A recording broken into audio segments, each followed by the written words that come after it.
So what we do is with the family and sometimes from other communities they do a minga to make bricks, adobes made of tierra of soil. It's like a improve adobes with a machine that it's their own material, their own techniques, but improve. We almost destroy it to make it better, and we change the structure from the columns, and we change the metal roof for tiles that manages. It works better with the weather. It helps to keep the heat inside, so it won't go at night and it will be warming. Because in order to keep warm inside, they kept the animals inside, and it brings diseases to them. So that's another part of our work. Improve their housing, so they know that this is housing and the other part is farming and agriculture. This is another example. It's almost the same, no? We try to improve their housing with their materials, but more in a more technical way. This guy decided to paint their tiles in the orange, so you can see from the road. So it's a very different look. There you can see the after and before and after. This is like how almost finished family farm could look. There are the products for the architect, for the agriculture, and the housing, and around it is the farm. We do when we talk about architecture, we work with tapial, adobe, bareque, wood, caña guadua, that are natural materials from each zone of Ecuador. We have the Amazon, Los Andes, and the coast. So for each weather, for each zone, we build with each material. So we have in Ecuador, we now are promoting the things that are made in Ecuador. So there's this label that says mucho mejor si es hecho en Ecuador. It's better if it's from Ecuador with its own materials. But we do it like their way with some improve the techniques. Just some more pictures of this. This is a new housing, how it will look. Just two bedrooms and a social area. Okay, so now about the sustainable agriculture. Is what we do. We started with the management of waste with the communities so they can use it after in the process. There's these like mingas again with other families, other communities to recover the species of the zone and planting them again.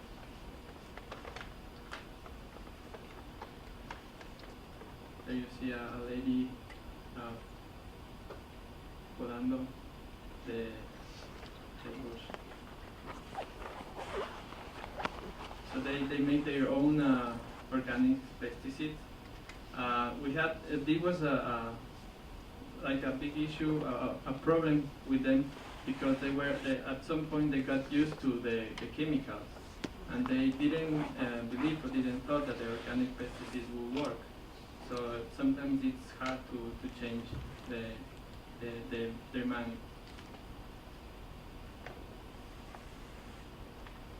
Here you can see more how it could be their land. No, you see the mountains and how we work in terrazas in different levels, so they can have more products, and the water, the rain flows better and throughout the soil, throughout the terrain.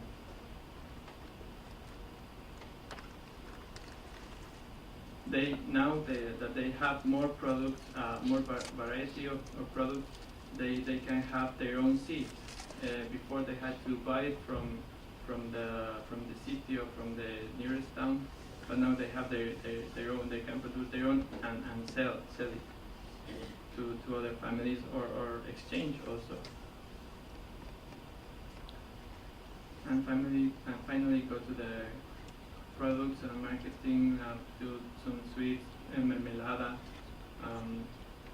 and go to the local market, or they also have these like baskets that are already ordered, so they share it, make a transaction with other families, communities. As part of this integral intervention, we manage these productive units that are like a cuyera for Guinea pigs house. Usually they are inside of the house living with the families, but we build them their new house, a new house for the animals, with local materials, with adobe and caña. The caña is not local from the Andes, but this area is very close to La Mana, where and there is caña, so we just brought it here. And then they have a good place if the animals to get diseases, because there is easy to if you have disease getting there, the complete group of animals could die. This one is a greenhouse for the altitude. It's made of adobe also and caña. This is a very common or successful productive unit. Almost every family has one of them, because they can cultivate or grow products that are from different level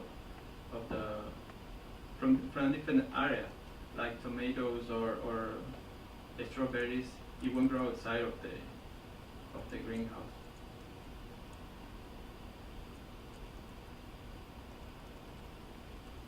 It is also been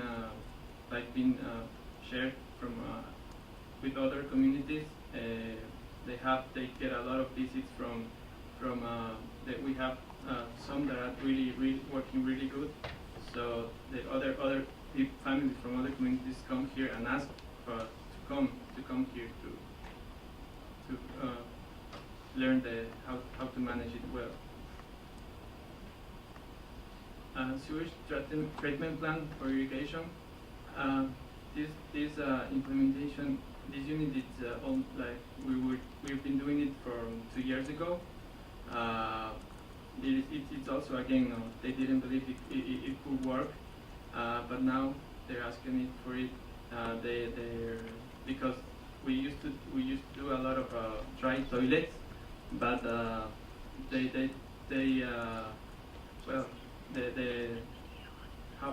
is kind of hard to handle it. So there is more water now than it was before.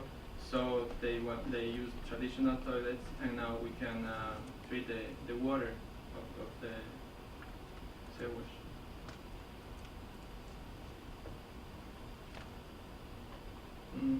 I'll take this picture.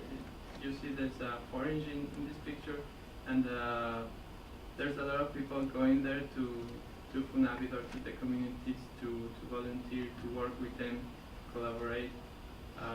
It's a really great experience for the orange people. And this one is a dry toilet. We did it in a school. there really wasn't a lot of water, and it's kind of, we thought that it was interesting that it's in the schooling, we will teach them from their childhood to don't lose it, because like now it's more like traditional toilet at that area, but the waste of water is really high. Same thing, local materials. So we as an NGO, we try to use their materials, the materials of their zone, and improve also their lifestyle, or at least that they can be that they want to stay in extreme poverty, because what most of the institutions from the government used to do is to bring things from the city to the rural area, and it could get things worse.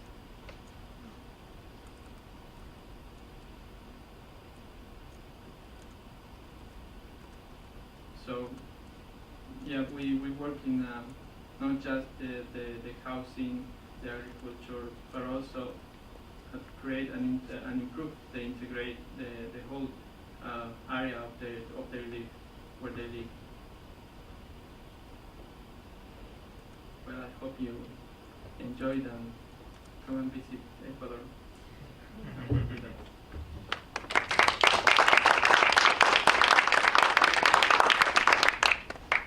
Do you have any questions or anything that they want to?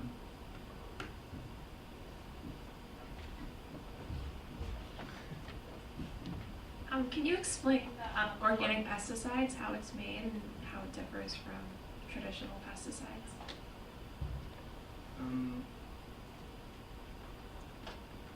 Okay, so to be honest, I work with the housing part. I'm the architect, so I'm not really sure how. Say it again. The question it was about how they work with pesticides, organic The difference pesticides. between the organic pesticides and conventional pesticides. Okay, I can answer that, but if you want to proceed with other questions, that's fine. We can talk about that later. One of the things I noticed about the slides is that people seem to have a lot of land. That generally isn't the situation in large parts of Highland South America. How do they get the land tenure issues taken care of? They seem to have fairly large domestic plots. Well, first they got the land with some reforma agraria que hubo, so the communities split the lands to the families. Recently is that that huge areas are dedicated to agriculture. Before they were like they were starving and didn't use their lands. It was just full of páramo, vegetation of páramo that's not productive at all. So now that they know how to improve their soil and grow and use it for agriculture, it's like they have not really have a lot of problems with plagues with our assistance. Yeah. Poco claro. Yeah. Sí. Yeah. Anyone else?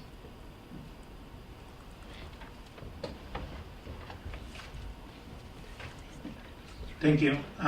My question is about how do you deal with science questions? Like, for example, there was a question about pesticides, organic pesticides versus regular pesticides. How do you let people know how, for example, if you build a new green efficient home or something, and you use firewood better, and the amount of particulate matter goes down, how do you estimate what are the health effects of those things in people? How do you do it right now in your organization? How do you estimate? Yeah, how do you estimate, like, for example, the likelihood that this person will not get asthma is this, the likelihood that this person will not get killed actually by wood fire inside the house is this. How do you do that? A ver, no entendí muy bien, pero Let me, okay. Let me say it in Spanish. Okay.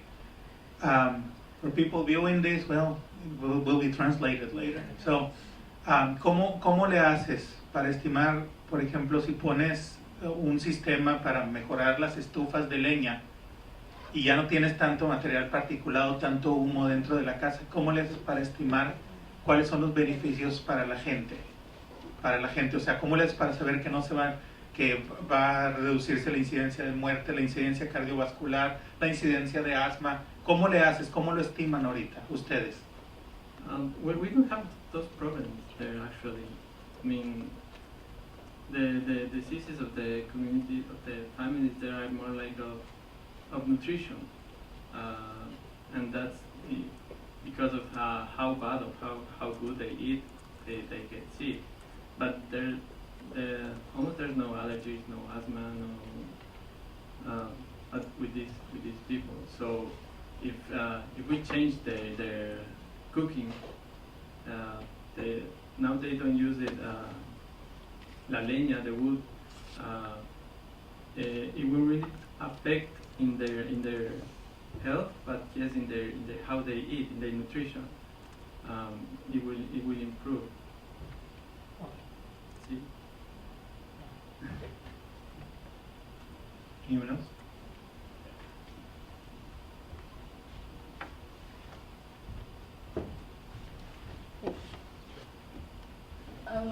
I'm just curious about something. How do you manage? Do you have a schedule, or do you have a plan of how to pick the families or the land that you're gonna help each year, or do you? Are you collecting, like some other organizations help to this project, or do you have a plan for each year so other organizations can be involved in it? Yeah. For this area, for Cotopaxi, Puquili, the area I talk about, we are almost the only organization that works there. But for organization for other provinces, come to us to see our work and take it to their province, to the neighbor provinces as Chimborazo or others that are close. Yes, we have a program. We schedule like each 6 months, and we choose the families. Sometimes we choose. Sometimes they came to us because of our work. One thing that I want to make clear is that this zone is like extreme poverty. It's not when we got there, they were really unhealthy. Yeah, they were living in a strange situation. Just one little house where, I don't know, 10 members of a family and the animals and everything. So yeah, we have some evaluation that we make, and then we know how we can help it, where we start, and we usually do it not just one family. We start with the whole community, and then we go straight to each family. Okay. Thank you.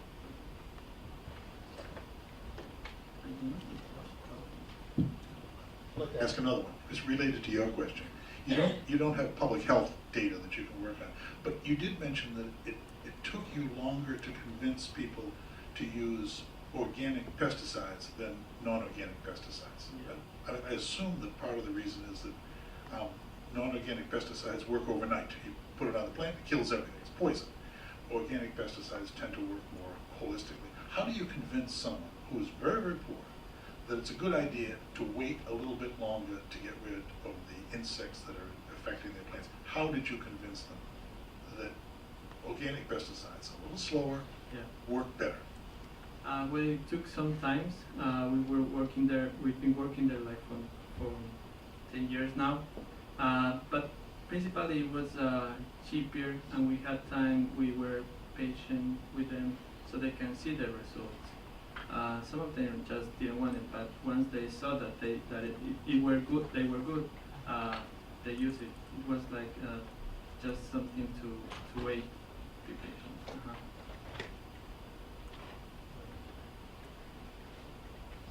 I think if anybody doesn't have any more questions, we can wrap it up. Thank you.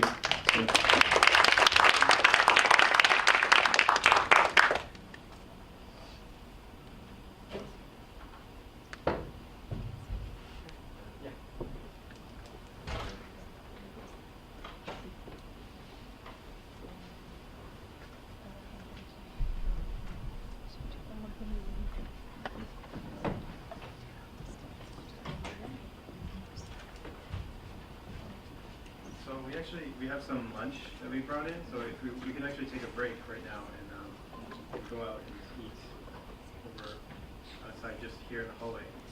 So just maybe like a... When was that? I'm sorry? The next one? After? Yeah. When? No. It's a time question at a certain point. Okay. Yeah. That's true. Oh, if we don't want to break, we can just go straight up to the orientation. So the next organization is called Sustainable Harvest International. They are out of Maine, but they do work in Central America. And Charlotte Doherty is here to have her presentation.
Thank you, Michael, for inviting us, me as a representative of Sustainable Harvest International, to participate in this event today. I really appreciate it. I am a member of Sustainable Harvest International's Board of Directors. I will refer to it as SHI for simplicity's sake, and that's how we're often thought of. I've been on the board for about 5 years, and I initially got involved, or 3 years. I initially got involved with the organization about 5 or 6 years ago on a service learning trip with SHI to Honduras, and was able to work alongside field trainers, working with families and farmers in Honduras, on training them in sustainable agricultural techniques. And I then returned 2 years later on a similar trip to the same village, and was just astounded at the transformation. And this is what really makes me passionate about the work of Sustainable Harvest, having really been witness to tangible change in a very short time. So today I'm going to talk about sustainable farming in Central America and how it can end poverty and deforestation. SHI is really a humanitarian and an environmental organization, and we know that healthy people and a healthy environment are intimately intertwined, and that the approach to both needs to be looking at environmental issues and human health issues hand in hand. Our mission reflects that dual purpose. I'll just read the mission: to provide farming families in Central America with the training and tools to preserve our planet's tropical forests while overcoming poverty. As we like to say, we're simultaneously planting hope, restoring forests, and nourishing communities.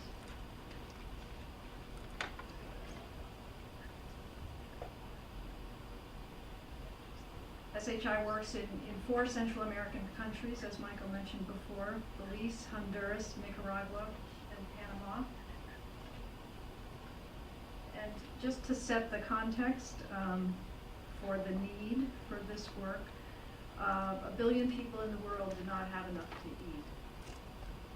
98% of them live in less developed countries, 80% in rural areas. In Latin America and the Caribbean, 53 million people suffer from hunger, including almost 7 million preschool children who are chronically undernourished. There are some 500 million smallholder farms worldwide. More than 2 billion people depend upon them for their livelihoods. And most of these smallholder farmers are untrained in good agricultural practices, health and safety issues, and sustainable use of the land. These facts really set the stage for what SHI is doing in Central America. And despite the importance of the forest, most farmers in the tropics still practice slash and burn farming. This is how their fathers did it and how their grandfathers did it, and it's part of their tradition. This slide shows the destruction from slash and burn farming. The fellow on the donkey is in Nicaragua, overlooking an area that has been burned. And these other pictures, I believe, are in Panama. At the top right there, you can see an area of the forest that has been slashed and burned. Just so that everyone's on the same page and understands this process, first, the farmers clear an area of the forest and burn the vegetation that they've chopped down, and then plant their crops using the ash as a natural fertilizer. In the rainy season, because a lot of the root systems are gone from all these trees, there's not a lot holding the soil together. So in the rainy season, heavy rains wash the ash and the topsoil away. And then the farmers move to a new area where they repeat the process. After a few years, they go back to the first area and slash and burn whatever's grown up from that and recycle it, the land again. But each time this process is repeated, there's less soil left. And finally, nothing except grass will grow in these areas. That top picture is really, I think, shows the depleted soils and what little would grow there. And at this point, they often bring cattle in to graze on the land, and the cattle weigh a lot more than what the natural species on that land would support, so that they then compact the soil further and causing further erosion and gulling.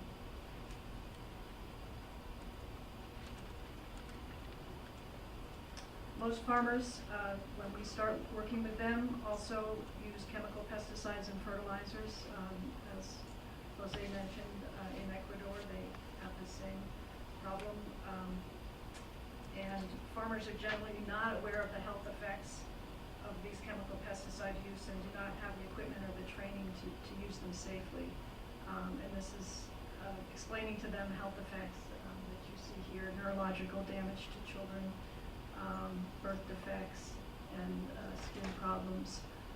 Can help convince farmers that this is not a wise use and that there are alternatives.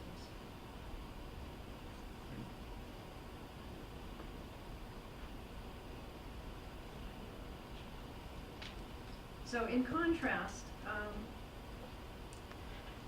organic farms can preserve and amend the richness of the soils so as to control erosion through crop rotation, multi-story planting, planting trees with extensive root systems. And here's a good example of what Jose earlier, I think, spoke of. He had a wonderful drawing of integral rural habitat, I think is what you called it, integrating different kinds of crops, trees, and enriching the soil and preventing erosion.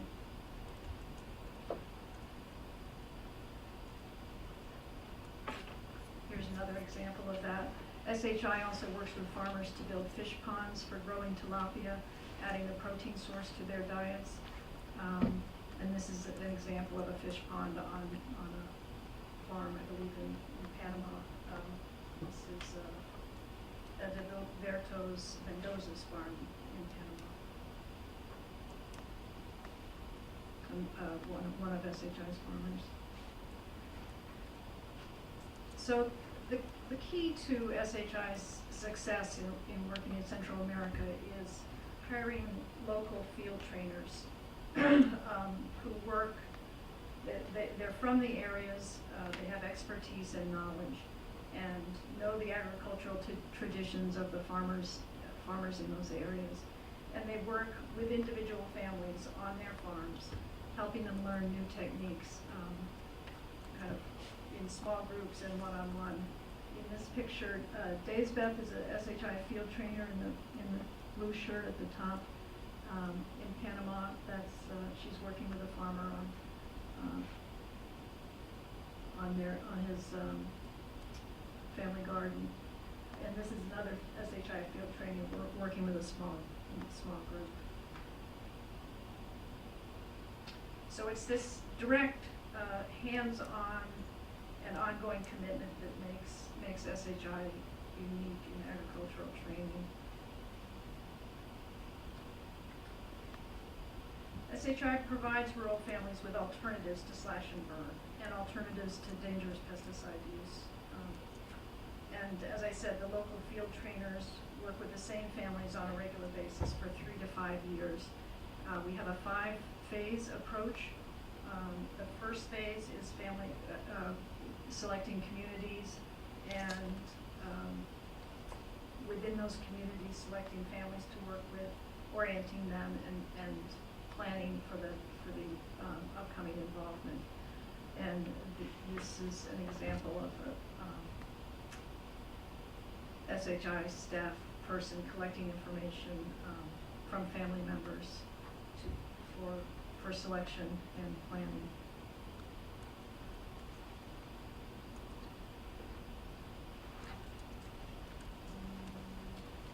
So the second phase focuses on the family diet with training and nutrition, organic farming, and crop diversification.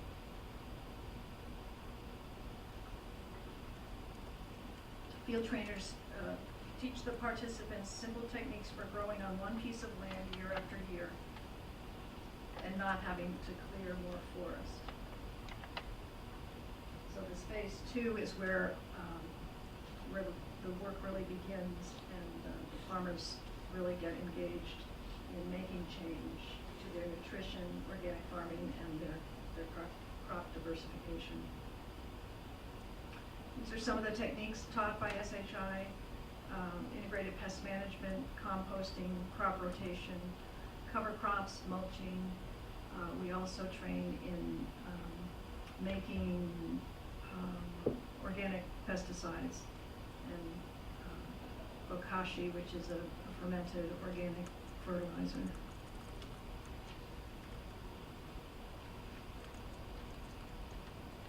And this just illustrates the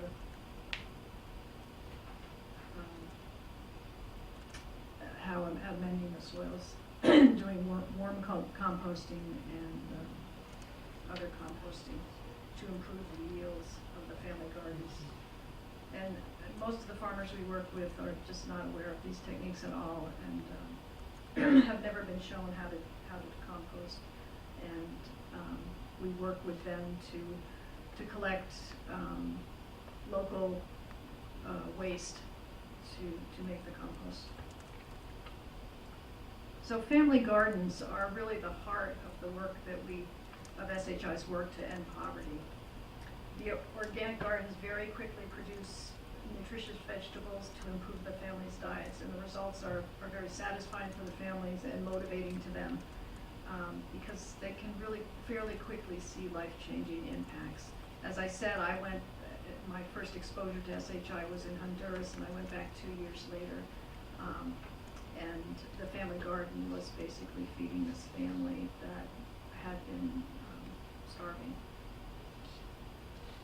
And then once the family gardens are established, they're often expanded so that the family can sell any extra produce to increase their incomes.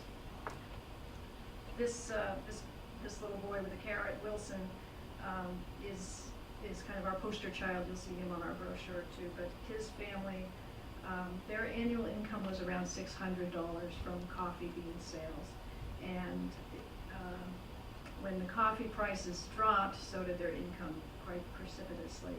And last year, the second planting of their vegetable garden produced enough extra vegetables for them to sell for about $500. So having that diversification in crops can really provide them with financial security as well as nutrition.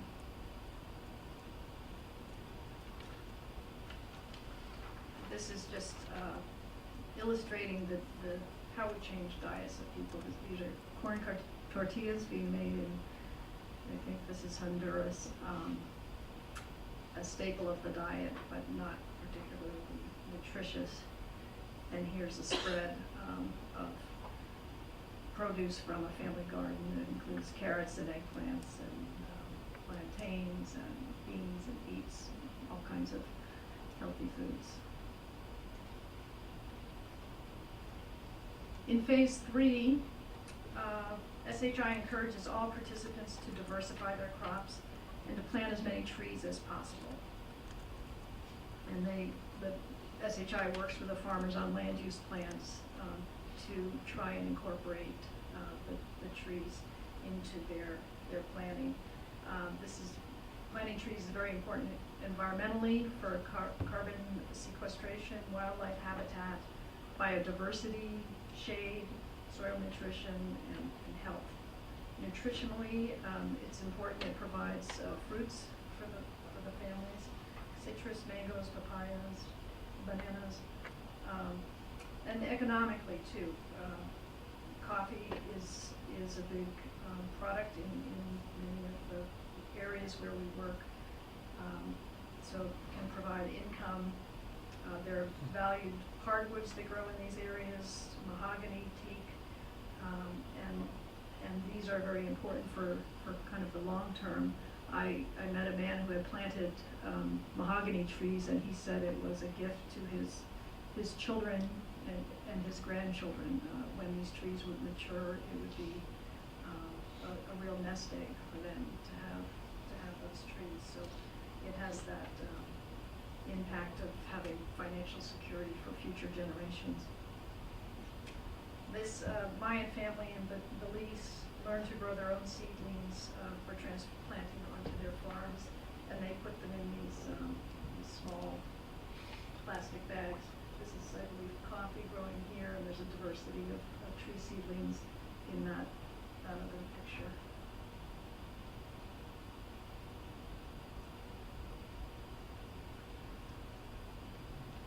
SHI encourages biodiversity on all its participating farms. On this plantation in Panama, land use plan mimics a natural forest with an overstory of hardwood trees, shading, bananas, coffee, cacao, and ginger, things that need to be grown in the shade. And this type of growing system is called multi-story cropping. So the biodiversity of the vegetation provides habitat and thus biodiversity of the wildlife. Plantations like these have been found to contain 90% of the biodiversity of bird species as compared to the natural forests. Trees are needed to shade crops. They're also valuable in and of themselves and can support other crops. In this photo on the left, this is a vanilla bean vine, and the pods are on the right. They can bring a high price at markets, so it's a valuable product as well.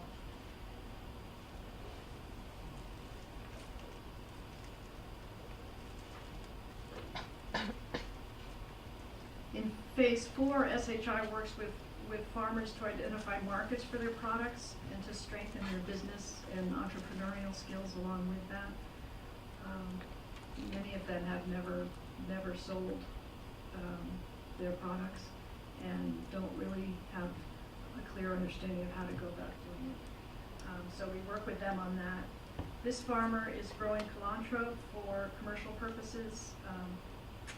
This requires very little care once it's established and can be harvested every 6 weeks and sold. I think this plot he sells every 6 weeks for $150, and then it grows back on its own. So that's an example. Because many farmers live in remote areas, far from farming co-ops or urban markets, and they lack transportation, it's not as easy as you might think to sell your product. These scenes are from a farmer's market in Belize that SHI has helped to establish as a venue for farmers to sell their goods. And what we try to do, I mean, it's different in different communities and different areas, but try and get those farmers that we're working with coordinated so that they can share in transportation costs or provide more volume for their sales if they come together around it.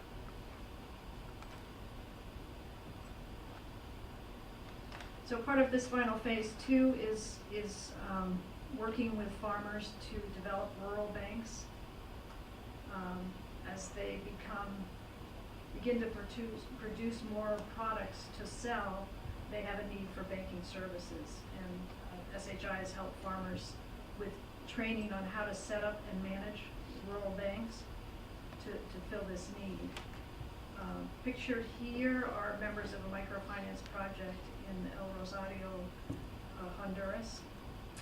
And six years ago, these farmers collected a small amount of money. SHI chipped in some, totaling $1,000, and that initial capital grew to more than $12,500 by making short-term loans to 45 families in the community.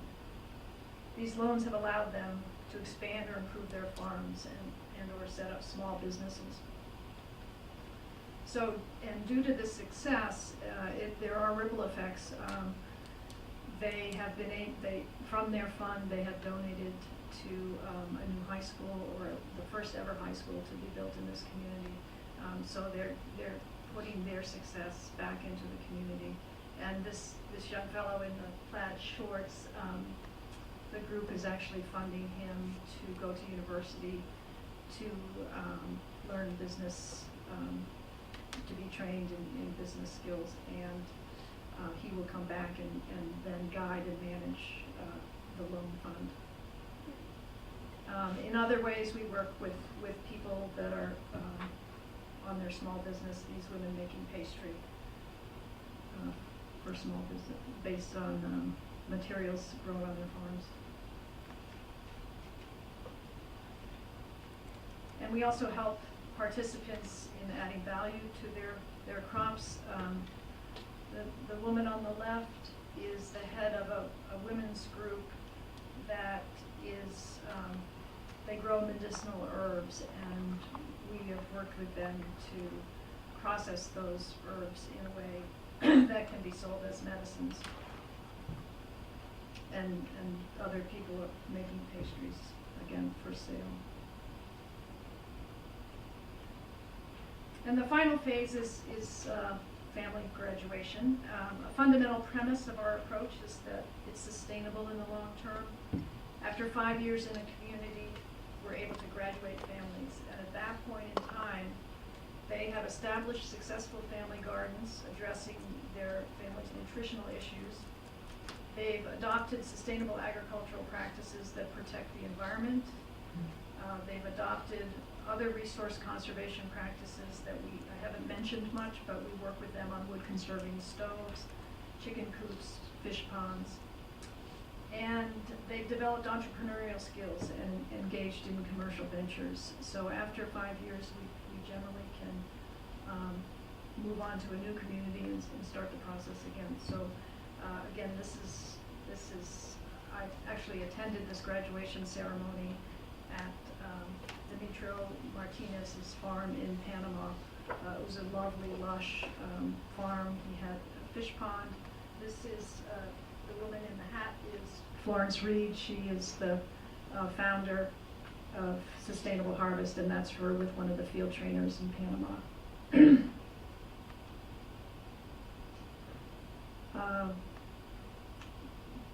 The man in the green and white shirt is Demetrio Martinez. This was his farm.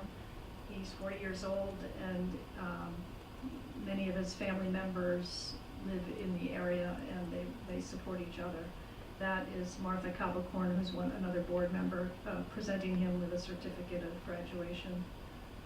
And the gentleman in dancing in the bottom is the chair of Sustainable Harvest International, dancing with one of the local women. We have live music and all. The man in the red shirt is on the board of our Panama affiliate organization. All of our field programs are run through or by, in collaboration with SHI-US, but with organizations that have their own executive directors and boards. And present at this graduation ceremony, the Panama board members, and this is one of the Panama board members presenting a farmer with his certificate of graduation.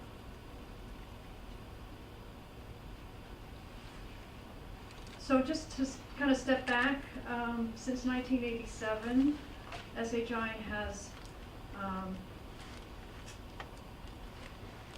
worked well.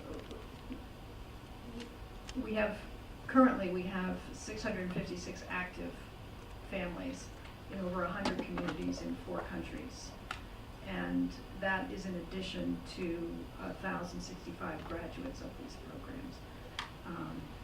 We planted 3.5 million trees. 17,000 acres of degraded land have been converted to sustainable farming. 85,000 acres of tropical forests have been saved from slash and burn.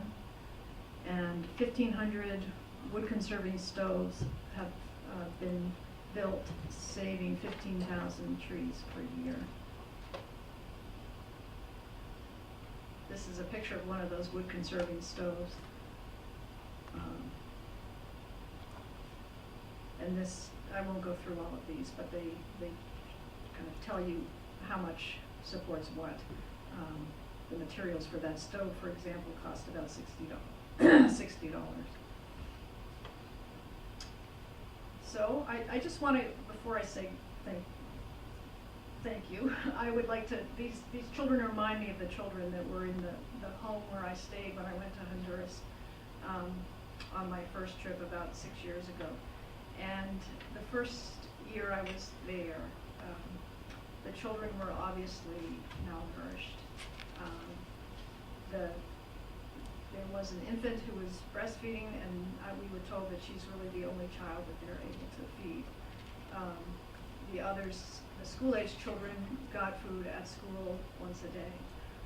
But the whole time I stayed with this family, and the whole time I was there, I never saw anyone eating, really. I went back, and everybody was sort of sad and glum, obviously. 2 years later, when I went back, the children were happy, they were playing, they were laughing, and they were healthy. And it's just a real testament to the work that SHI has done. So these kids are smiling with gratitude. Thank you.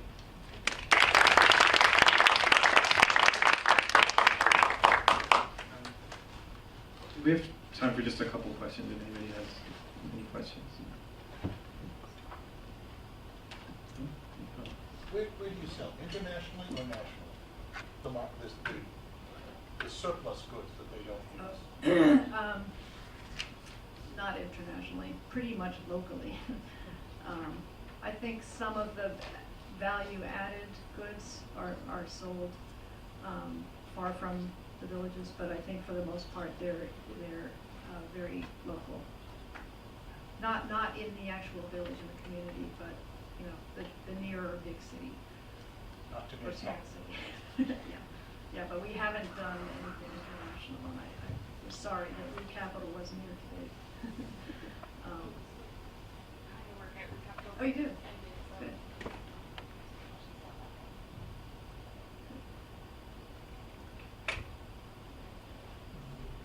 I come from Guam, and sometimes the government supports more imported foods than the local produced foods. And I wondered if Sustainable Harvest discusses that in their trainings and their teachings to local places. What you said, the government Sometimes the government supports- seems to support imported products like Guam, the island. Oh. So we're bringing in bananas from somewhere else where we have bananas locally. And also the local products are more expensive than those brought in. So it defeats local farmers putting theirs out for sale. Mhm. Do you in sustainable? You know, I haven't seen that or run into that at all. I mean, keep in mind that the farmers that we're working with are in very rural, very remote areas, and there's really nothing coming into those communities. So what they have is what they can grow there. So maybe in more urban settings that's the case. We're all of the above. We're a mix of everything. Uh-huh. Other questions? Maybe it's related. I'm not sure if your organization is in touch or it keeps,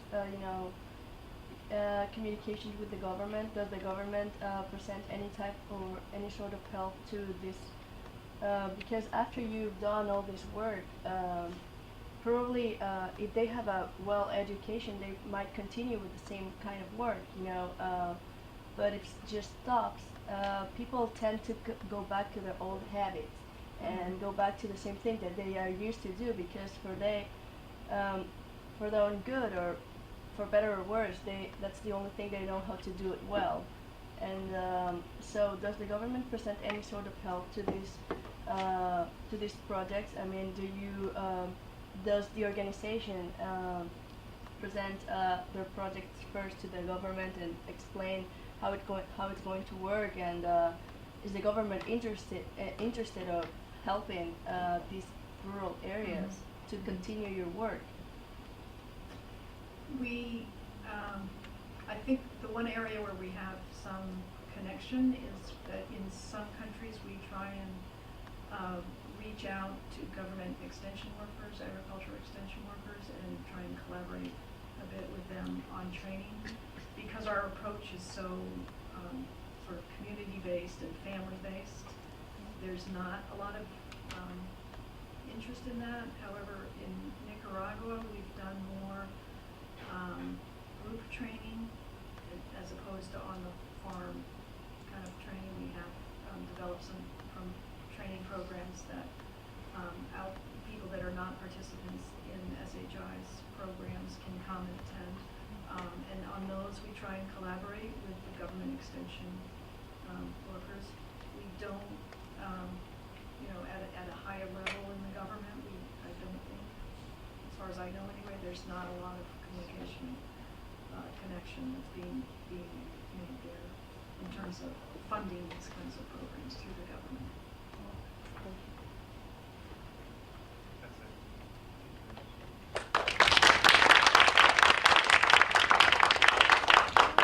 So I know we're just about at time, but we had one more presentation from Theodore McDonald. It's just commenting on the whole enterprise and sustainable development. So Theodore McDonald was a fellow at the University Committee on Human Rights Studies and a lecturer in social studies at Harvard University.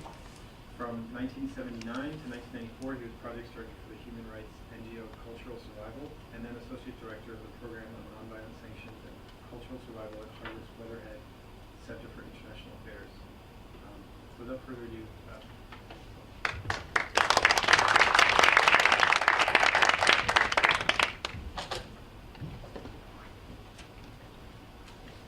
Well, first I'd like to say thank you, and I also have to add that I'm startled so many people would come indoors on the first nice day that we've had in Cambridge since late October. So I'll try to be brief to let you go outside and enjoy the day. For those of you who come in for the first time, get outside. Okay. What I want to do is change a little bit. What we like to do here is not simply tell people things. We like to raise questions. So I'm going to be slightly critical of something which is obviously a genuine good. And I want to, in doing that, I want to be able to respond to two of the questions here, the political side of it. We're looking at sustainable development. I went back and read some of the old things that we're looking at. We generally think of sustainable development as an alternative to something we don't like, something negative.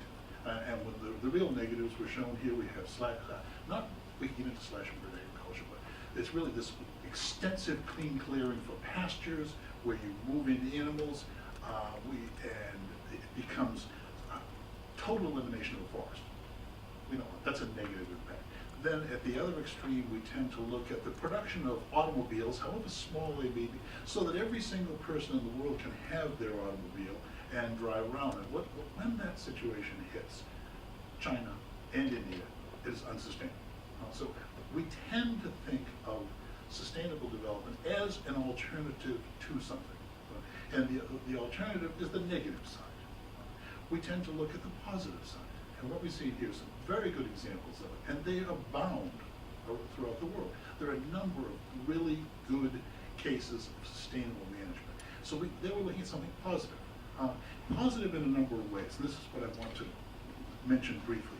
You're looking at it, they're excellent projects in terms of their technical sustainability. They work for a long time, they're reliable. They seem to be socially sustainable. People aren't running off with all the vegetables or destroying their houses. It's working. So it's socially, I expect that you will go back to a lot of these villages and see them functioning quite well in the future. So it's socially sustainable, technically sustainable, and economically sustainable. The folks in the villages are making enough money to lead a better life than they did before. So that's really what we're looking at, sustainability. We want that to continue. We want to reverse the negative and add some positives to it. What seems to me to be lacking is the political sustainability, which is a question raised here and a question raised here. How is it that bananas can come into Guam cheaper than the local folks can produce them? Why can't you develop a market? How are you going to deal with either of these two projects when the project director, the project management, or the external funding dries up? We all agree that these things are absolutely wonderful. Let's rethink it slightly different. I work now in human rights. We tend to think of human rights as also in positive and negative terms. Most of you are familiar with what we call negative rights. These are the things that the state should not do. You tell the government not to do something. You cannot have freedom. You cannot deny freedom of speech. You cannot deny movement. You cannot put people into jail arbitrarily. And on other sides, you cannot really have huge development projects that are going to displace people and do that. We tend to think of human rights along those lines. Well, actually, human rights is two sides. There's the positive and the negative. One, we call them proscriptive rights, which means the things the state shouldn't do. We all know that. Then there are the things that the state should do. These are prescriptive rights. The state should be doing. So the state is absolutely essential in making sure that we have certain things. And those certain things are usually education, health, and a number of other things. So the question would be, how are we going to get the state to do what it's not doing beyond a few small projects? And I think I've worked in these sorts of activities a lot. They work well, the people are really well-meaning, but they tend to disappear after a while. You could make the argument, as was made, that they take place in little tiny places with little isolated people who don't get involved in politics. Well, let me go back and say three things are happening in the world now. And they're related, as they relate to human rights, and I'd like to just review them. One is particularly the ability of indigenous people to organize. This afternoon you will see a powwow across the way. But everywhere from Mexico to Chile in Latin America, indigenous communities are organizing. And some of those communities make some of the communities that we've seen in the slides here look like metropolises. These were really isolated groups.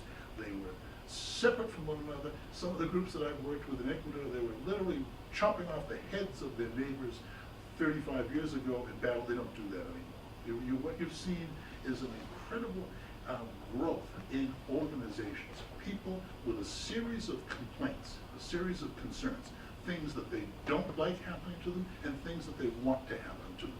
They don't want big development projects. They don't want to be pushed around. They don't want to be allocated. They also want education, health, and in terms of human rights, they have a right to it. There are rights.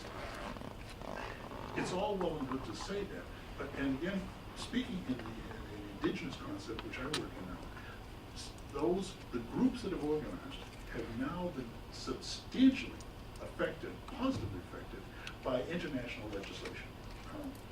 You have on the one hand what's called International Labor Organization Convention number 169, which is very much in support of any activity which could do harm cannot do harm. You can't have a development project on the lands where it's clear that it's going to hurt local people.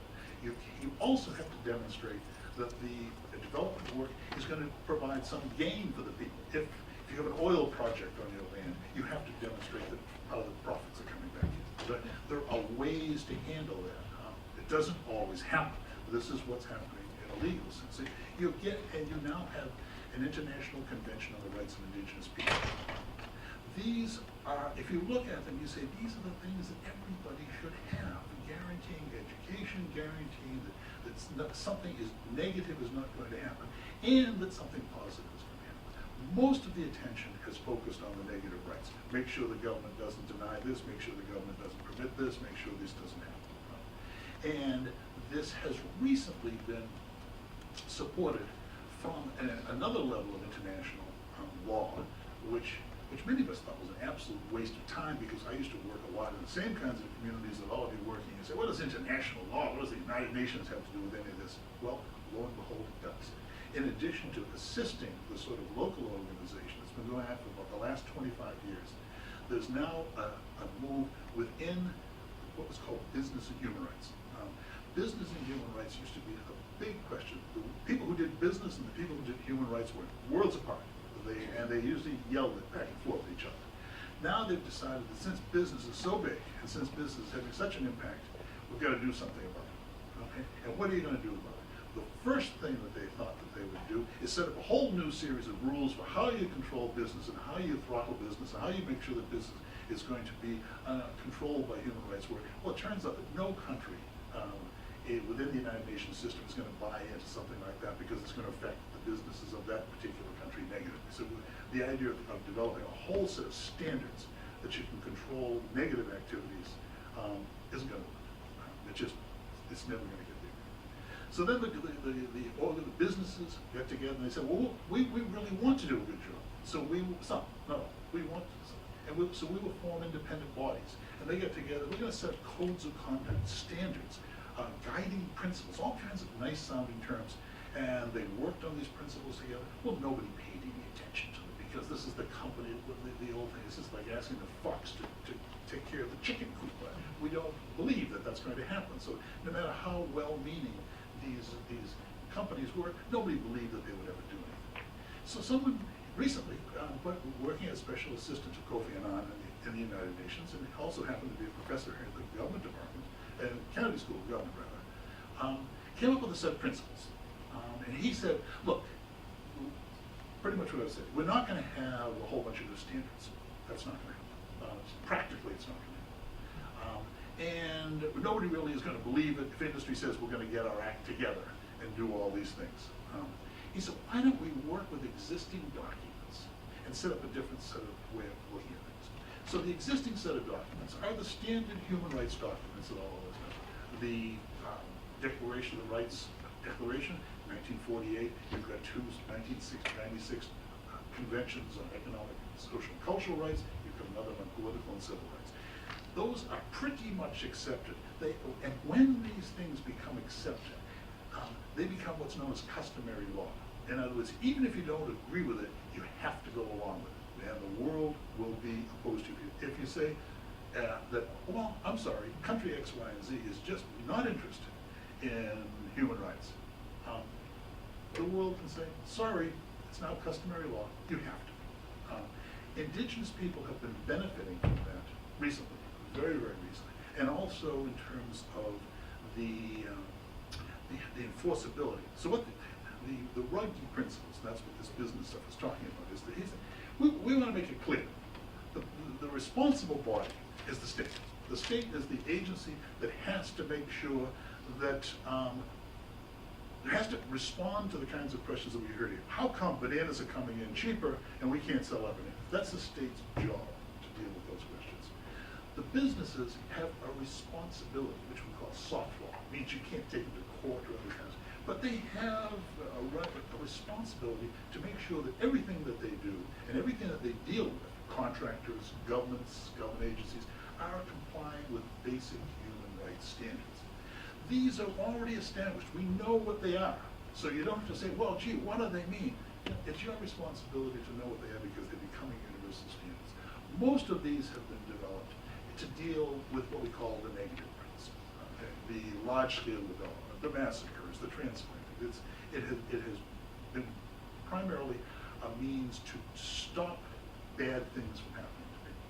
But as I mentioned to me, there's a whole other side to human rights, which is the prescriptive side. The obligation of the state to make sure that people aren't starving to death. The obligation of the state to make sure that they're educated. The obligation to provide certain public health standards. These are very difficult to organize. So I'd like to suggest here, introduce it briefly. I said that the sort of progress that we've seen in terms of local organization, in terms of international standards which have been developed to support those local concerns, and the emerging standards for how we deal with business have not yet been retooled for positive rights, for things like sustainable development.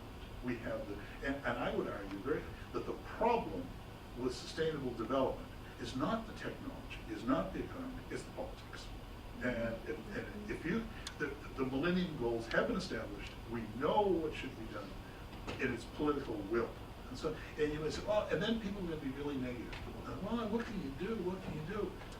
If you looked at indigenous communities in 1979 and said, what are they going to do? The poor little deers, they all live in tiny villages. Well, the poor little deers have got together, they've organized, they've become tough, they've established standards. Some of the organizations I now work with, one in Peru in particular, I'm looking at right now, they're basically saying, we're sick of the protest marches. We now want to switch from a protest march to a project. And a plan. We want to engage the government in discussion. We want to begin to discuss everything that can happen to us in our life. And part of the international legislation gives them the right to do that. It's a concept that you hear a lot in Latin America, free, prior, informed consent. These standards are largely established in support of indigenous communities, but they are becoming so widely accepted that they're moving into the domain of customary law, which means that they're good things that should be done to people all the time. As that begins to happen, I'd like to suggest that those working in sustainable development, or those concerned with the issues, can begin to mobilize politically along the same trajectory that people mobilized against harms that were being done to them. It is difficult. It is very, very difficult. And frankly, it's more fun. I've worked on the kinds of projects that you work. It's fun to go out into the countryside and work with the folks. You see results quickly. You see positive things. And you feel really good about the work you've done. But it's affected, and I did a rough calculation for the two projects. 1,000 families in the two projects have been affected. I would think that you could have a multiplier effect for that if you could begin to organize, and the mechanisms are there to deal with it as a human rights problem and make the governments more responsible for providing the sorts of services. They can do subsidies. They can do a lot of the things that nonprofit organizations do because the government is not doing it. And they will have to work closely with non-governmental organizations and communities to be able to do it right. So there's going to be a lot of positive feedback. If someone had mentioned this to me 20 years ago, when I was working on some similar projects in Ecuador where we do forestry, I would have said, oh, no, we've got to do local, we must only work local, we must get the communities organized. That's where it's all going to happen. And that's frankly where the fun was. I used to love going out with catch Indians and Napa. We would plant trees and have fun, and then we would dance after a few or 5 days, and all of the things that we see. It's great. And because you see results very quickly. But if you want to have the sort of political impact that this could have, if you want to see a movement analogous to the indigenous rights movement that's working to eliminate some of the negative rights, you're going to have to move in a more political way. This means you're going to have to do some frustrating things, dealing with governments who aren't particularly willing to go along with it. You're going to have to define the terms. You're going to have to promote these activities. There's going to have to be political work done. And I would use the example of the indigenous movement, particularly in Latin America, as a way to say it can be done. Most people will say, it's too hard. They're just little communities on there. What are they going to do?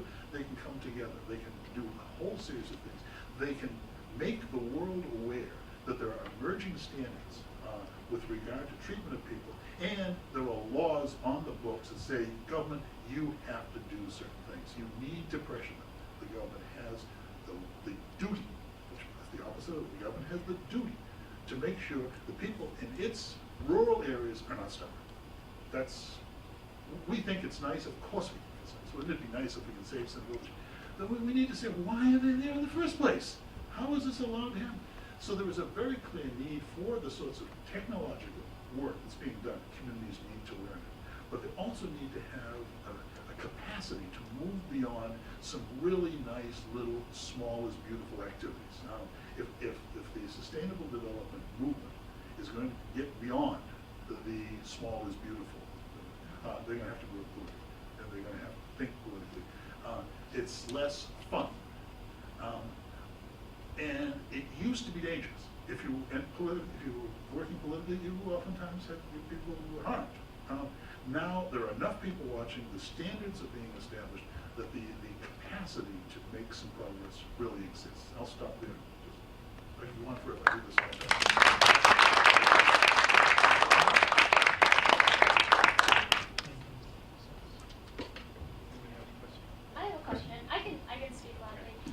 Issues of, we talk about international law, we don't have an international police system like we do locally or federally or We never will. Exactly. So, looking in a broader perspective for institutions like the UN who are supposed to, the Charter and the Declaration of Human Rights was established and adopted and signed by, many different countries. But for countries like North Korea, for example, or even we're still having issues in China where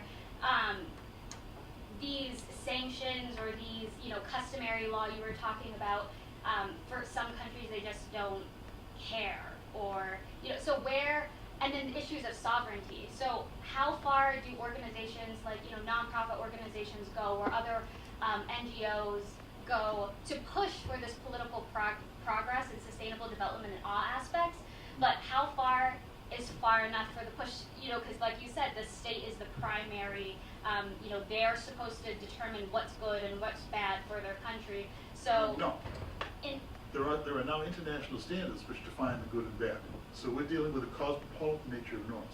It is not necessary, it is no longer acceptable for the state to say what is good and what is not good. There are standards. So they can say whether they're going to do it or not, which is the thing. Exactly. So that's the where is that line? Where is that fine line? And if it comes to the point where a state, and we've seen tremendous progress, like you said, from 25, 30 years ago, tremendous, and this has worked with customary law, or what has been deemed now as this is socially and not socially acceptable or whatnot, but where, because at the end of the day, like it's like a push and shove back and forth. So is it up to the non-governmental organization or the nonprofit to say, okay, like we just can't, we're not getting the support we need, or they're not collaborating with us, so we cannot move into this country, even if we see that the need is there? I think what happened is that you move into some countries where you can move in. Yep. And then you work with the standards which change. North Korea is a tough cookie. Yeah. I'm working in China now. China is bad but getting better.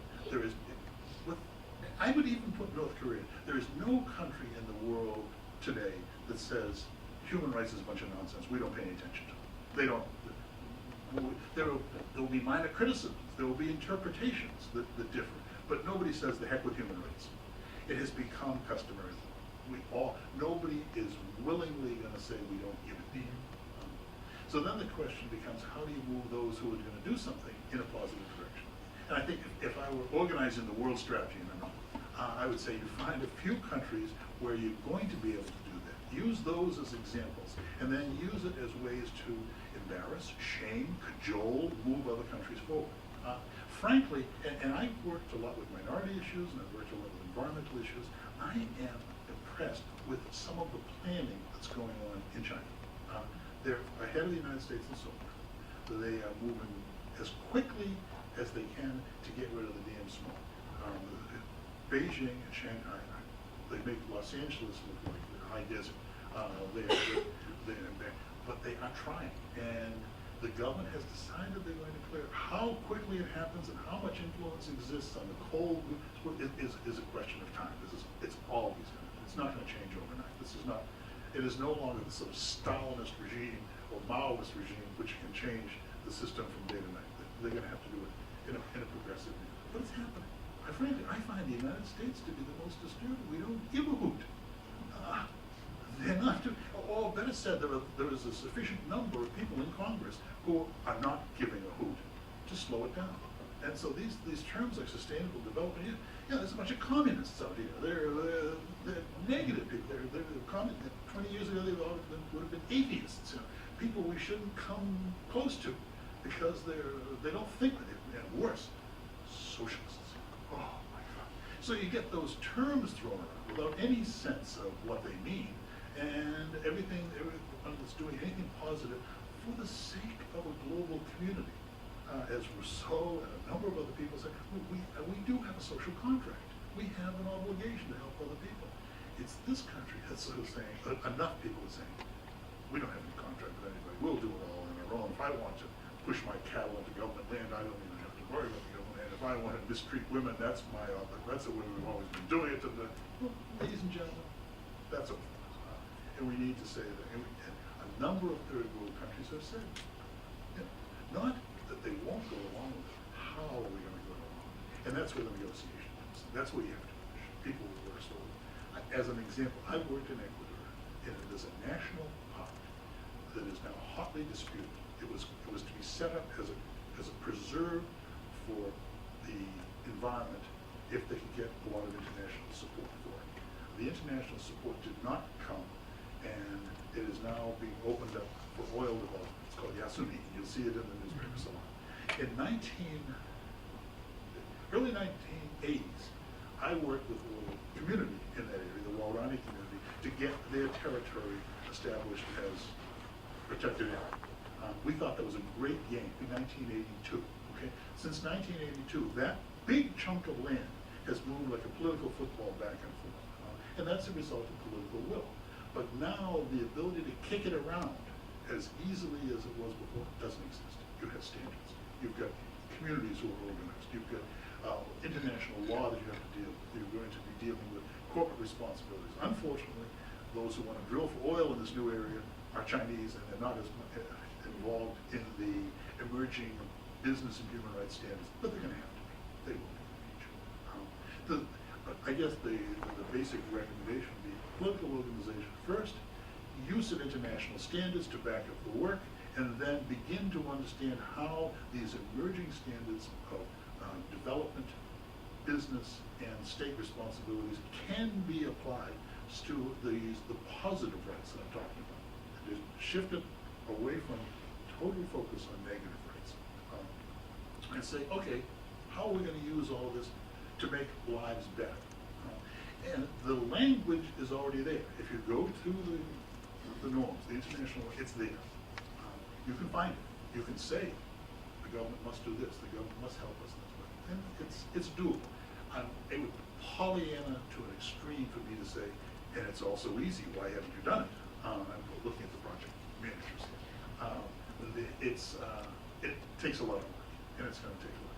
But and I was one of those back in the late 1970s, early 1980s, who thought that the idea of taking the local indigenous movement into the United Nations was about the silliest thing we could ever imagine. Because here's an organization made up of states we're asking them to recognize the rights of minorities within their states, and that's just asking for trouble.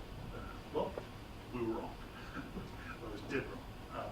It turns out that's the most effective avenue for doing this stuff now. It has advanced enormously. And so by simply saying it's going to be difficult, it's going to be long, is stating the obvious.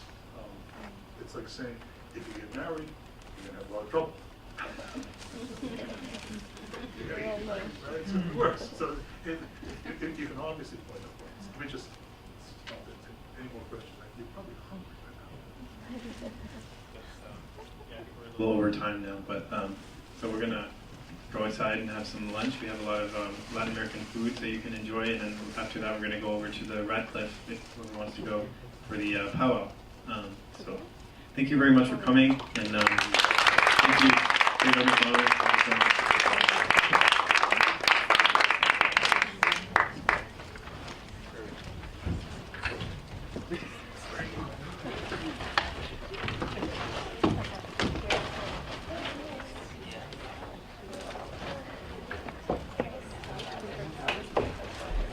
I'm so glad for taking this. I'm